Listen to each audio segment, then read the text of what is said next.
My lifelong best friend leaked our private conversation to my boss and got me fired, so I went nuclear on her. I took her job, her relationship, and her home. My lifelong best friend and I worked at the same company, and for over a year we were competing for the same promotion. I thought it was friendly, but she literally ruined my life over it. When I got the promotion, she didn't congratulate me or tell me she was happy for me. Instead, she leaked our deeply private conversation. In this conversation, I vented to her about my current boss and joked about sleeping with the CEO for the promotion. I know this was crude, but it was to my best friend when I was tipsy, and she knew I was not serious. Well, it wasn't long until I got called into my boss's office and fired. What's even worse is that when I came home, I found my boyfriend with his things packed. I asked him what this was about, and he showed me the conversation. You see, I also vented about him, specifically about how sick I was of his mother controlling our life. He told me that his mother comes first, and if I don't respect that I'm not the one. He left me that day. And then came the final blow. An edited version of that conversation where I talked bad about my friends was posted on social media. I tried to tell my friends that it was fake, but nobody believed me. I was left totally alone, and that was the day I decided I would ruin my ex-best friend's life. I wasn't some criminal mastermind, however. I really didn't know where to start. I sat for hours, lied awake some nights thinking about how to get my revenge, and yet I couldn't think of anything. However, one night I decided to just start taking action, just start doing something. I knew everything about Sophie, and I would somehow use all of it against her. That's when everything finally clicked. I knew exactly what to do. First, I went after her darkest secret, the fact that Sophie had been involved with a married man for years. She had always sworn me to secrecy about it, and I'd kept my word. I never thought it was okay, and would always tell her to find her own man, but that was always a sensitive subject whenever we spoke, so I respected her wishes, until she came to me asking for relationship advice. One night, she said her and the guy had a date planned, and the wife thought he was on a business trip. When the time was getting close to the date they planned at the restaurant, he stopped responding to her. She asked me what she should do, and I told her to dump him because there were plenty of men without wives or kids that she could date, but she didn't want to hear that. She had his location through an app and saw that he was out of town at the moment, even though it was only an hour before their reservation. She showed me the text messages between them, and he said he was so excited to see her again. He also talked about how much he missed her. She was completely ready in a beautiful gown, and her hair was curled, and Sophie rarely ever touched her hair. Sophie also never was much of a makeup person, until Drew, her affair partner, expressed how much he loved women who wore a certain type of makeup. And lo and behold, Sophie was wearing makeup that night. She ended up calling him, and he claimed that he would have to rain check for the evening because he had a flat tire. I told her it was a sign just to leave the guy alone, but Sophie was adamant. She checked his location and said she was going to drive to him. His location was an hour and 45 minutes away,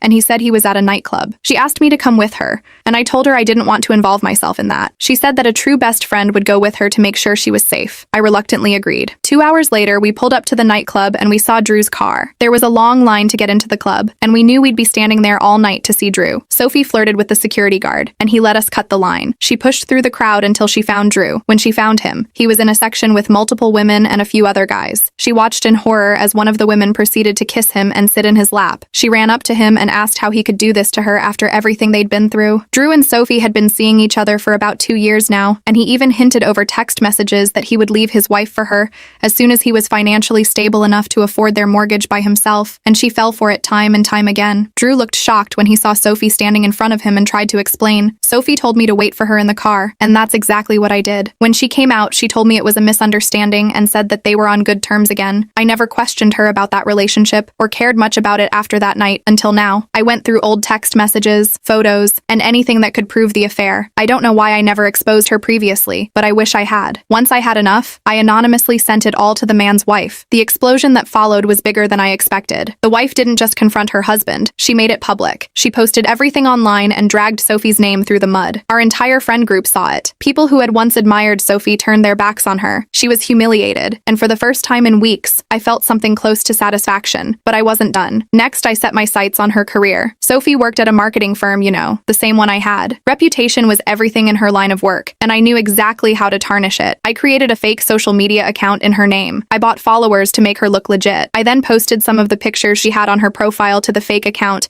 and bought likes to look further less suspicious. After having the account for a week, I started posting offensive and controversial comments all over social media. Nothing too extreme at first, just enough to raise eyebrows. Then I ramped it up. The posts started attracting attention, and soon, people were reporting the account. At the same time, I sent an anonymous letter to her HR department, pretending to be a concerned coworker. I screenshotted the posts and claimed she had been making inappropriate comments in the office too. The firm acted quickly. Sophie was called in, and by the end of the week, she was fired. I don't know what exactly went down, but I know for a fact that the rumors about her affair hadn't helped either. Her professional life was in tatters, and once again, I felt that dark satisfaction. Watching her life go to shambles was exactly what I needed. I didn't have my job or my boyfriend or my friends anymore, and she no longer had her job or married boy toy. I leveled the playing field but still wanted to make sure she knew she had messed with the wrong one. Her love life was next on my list. On top of her boy toy, Drew, Sophie had been dating a guy named Ryan for a while. He was a placeholder until Drew would pop the question and finally leave his wife. He seemed nice, but I knew that like most people, he had insecurities. He was originally a friend of both of ours, so I knew getting to him would be quite simple. The thing is, Ryan was never online. He didn't even have a social media account, and he distanced himself from every one of Sophie's friends simply because he was so introverted. He didn't even know about Sophie's affair being exposed publicly, so I was going to make sure he did. Getting to him was hard, so what I did was find his email, his only form of social media, if you can even call it that. That's how I began planting seeds of doubt. I sent him anonymous emails and hinted that Sophie wasn't who he thought she was. I even showed evidence of her cheating. The text messages between her and Drew went straight to his email,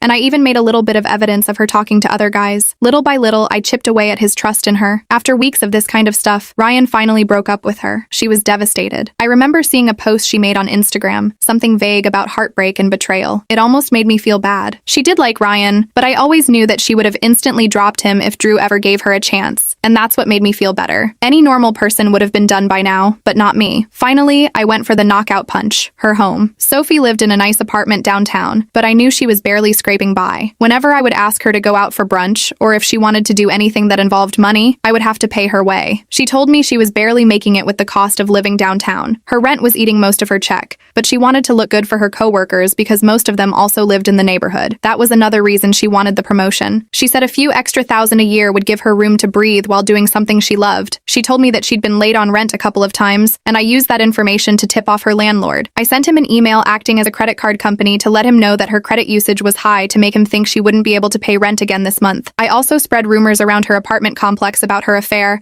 and how she was mentally unstable. The neighbors started complaining and said they feared what she would do since she was mentally unstable, and the landlord, wanting to avoid any trouble, evicted her. With no job, no boyfriend, and now no home, Sophie was left with nothing. She moved from couch to couch, crashing at friends' places until even they started to distance themselves. I had taken everything from her, the same way she had taken everything from me. Soon after everyone had seen what had happened to Sophie and how bad of a person she was, they didn't want anything to do with her. Our friend group eventually would start hanging out without her and stop inviting her to birthday parties. Ryan and I started talking after he broke up with Sophie, and I told him how sorry I was that she had treated him so wrongly. He thanked me for being a real friend to him and asked me out for brunch. I kindly agreed and gave him a cute smirk. For a while, I felt that I had won. I had shown her that she couldn't destroy my life without facing the consequences. But as time went on, something started to shift inside me. The satisfaction I felt began to fade, replaced by a growing sense of emptiness. I became obsessed with her downfall. Every day I checked to see if there was more news, more signs of her crumbling life. But the more I watched her, the more I realized how much I had sacrificed in my quest for revenge. Eventually, Ryan stopped talking to me because he said that every time we went on a date, I was so focused on speaking about Sophie instead of trying to get to know him more as a person